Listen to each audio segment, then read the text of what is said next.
जय भीम, नमस्कार। मैं हूं अशोक दास, आप देख रहे हैं दलित दस्तक। 26 सालों तक एक आईपीएस अधिकारी के रूप में आंध्र प्रदेश और तेलंगाना, चूँकि आंध्र प्रदेश बंटने के बाद तेलंगाना बना, उन दोनों राज्यों में अपनी सेवाएं देने के बाद डॉक्टर आर.एस. प्रवीण कुमार अब राजनीति में आ रहे हैं। हमें जो खबर मिली है उसके मुताबिक अम्बेडकरवादी आईपीएस अधिकारी RS. Praveen Kumar Bahujan Samaj party join करने जा रहे हैं। सूचना यह भी है कि तेलंगाना में बसपा को सत्ता में लाने के लिए वह काम शुरू करेंगे और खबर यह भी है कि बसपा प्रमुख मायावती उन्हें तेलंगाना में बड़ी जिम्मेदारी दे सकती हैं। इसकी आधिकारिक घोषणा जो है वो उम्मीद की जा रही है कि अगस्त में होगी। खबर है कि पिछले दिनों उनकी बसपा सुप्रीमो मायावती से मुलाकात हुई थी, जिसके बाद उन्होंने यह फैसला लिया है। आर.एस. प्रवीण हाल ही में बहन जी से मुलाकात कर चुके हैं। इस मुलाकात के बाद ही उन्होंने अपने पद से वॉलंटरी रिटायरमेंट का फैसला किया है। 19 जुलाई को उन्होंने इसके संबंध में ट्विटर पर रिटायरमेंट को लेकर सूचना दी थी। इस दौरान उन्होंने यह भी कहा था कि वह सामाजिक न्याय और समानता के लिए काम करेंगे, जो कि उनका जुनून है। डॉक्टर प्रवीण 1995 बैच के आईपीएस अधिकारी हैं और फिलहाल एडीजीपी के पद पर थे। एक आईपीएस अधिकारी रहने के बावजूद वह लगातार समाज के कमजोर वर्ग की शिक्षा और बेहतरी के लिए सोचते और काम करते रहे। उन्होंने नौकरी में रहते हुए अमेरिका के हार्वर्ड यूनिवर्सिटी में कुछ समय तक पढ़ाई की, जहां से लौटने के बाद साल 2012 में उन्होंने तेलंगाना के मुख्यमंत्री से अनुरोध कर Telangana social welfare and residential school के सचिव का पद संभाला, जहां समाज के हाशिए पर पड़े दलित आदिवासी समाज के बच्चे अपनी जिंदगी बेहतर करने पहुंचते हैं। हालांकि जब आर.एस. प्रवीण ने सचिव का पद संभाला तो रेजिडेंशियल स्कूल की हालत खराब थी, लेकिन उन्होंने जल्दी ही इस रेजिडेंशियल स्कूल का नक्शा बदल दिया और सफलता की गाथा लिख दी। यह आर.एस. प्रवीण कुमार की मेहनत और दूरदर्शिता का ही नतीजा रहा कि रेजिडेंशियल स्कूल की सफलता को समझने के लिए हार्वर्ड यूनिवर्सिटी ने इस पर शोध तक किया।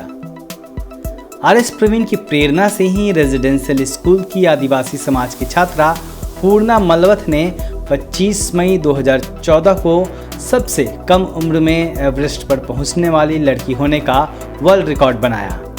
तो पूर्णा के साथ दलित समाज के आनंद कुमार ने भी एवरेस्ट फतह किया, जहां उन्होंने बाबा साहब डॉक्टर आम्बेडकर की तस्वीर हाथों में लेकर उन्हें याद किया। आनंद संभवतः पहले दलित हैं जिन्होंने एवरेस्ट की चढ़ाई सफलतापूर्वक की। जाने माने अभिनेता राहुल बोस ने पूर्णा की सफलता पर एक फिल्म पूर्णा बनाई थी, जिसमें आर.एस. प्रवीण के काम को दिखाया गया है। इस फिल्म में आर.एस. प्रवीण का किरदार खुद राहुल बोस ने निभाया था। जहां तमाम अधिकारी बड़े पद पर जाने के बाद मिशन मूवमेंट से खुद को किनारा कर लेते हैं, डॉक्टर आर.एस. प्रवीण हमेशा समाज को जगाने में लगे रहे।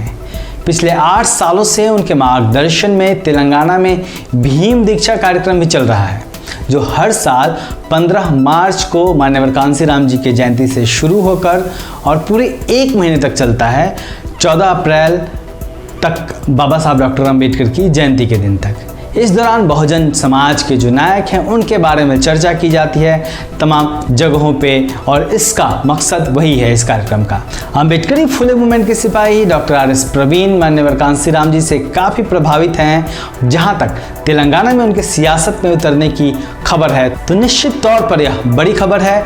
तेलंगाना में दलित समाज की जो आबादी है वह 18% है, जो कि एक बहुत बड़ी आबादी मानी जा सकती है एक राज्य के लिए। यही वजह है कि उनको लुभाने के लिए तेलंगाना के मुख्यमंत्री के चंद्रशेखर राव ने पिछले दिनों में काफ़ी घोषणाएं की हैं। प्रदेश में 2023 में विधानसभा चुनाव होने हैं। ऐसे में निश्चित तौर पर आर.एस. प्रवीण कुमार द्वारा बसपा में जाने की खबर से प्रदेश में पार्टी को आगे बढ़ने में मदद मिलेगी। इसकी एक वजह यह भी है कि social welfare and residential school के सचिव के रूप में उन्होंने जिस तरह प्रदेश में हाशिए पर पड़ा जो समाज है उसके लाखों बच्चों की ज़िंदगी बदल दी, उनको ऊंचा उड़ने का सपना दे दिया, और उससे वह जो समाज है वह बड़ा समाज जो है वह आर.एस. प्रवीण के साथ हमेशा कई मौक़ों पर खड़ा रहा है। निश्चित तौर पर यह बड़ा समूह जो है आर.एस. प्रवीण के साथ बसपा के पाले में आएगा और ऐसी उम्मीद की जा सकती है कि आर.एस. प्रवीण का जो अपना व्यक्तित्व है, जिस तरीके से वह तेलंगाना में आम गरीबों के बीच में, तो उम्मीद करते हैं कि जल्द ही इसकी आधिकारिक घोषणा होगी और तब देखना होगा कि आर.एस. प्रवीण अपनी इस नई पारी में किस तरीके से आगे बढ़ते हैं। आप देखते रहिए दलित दस्तक और हमारे चैनल को सब्सक्राइब भी जरूर करिए। जय हिंद।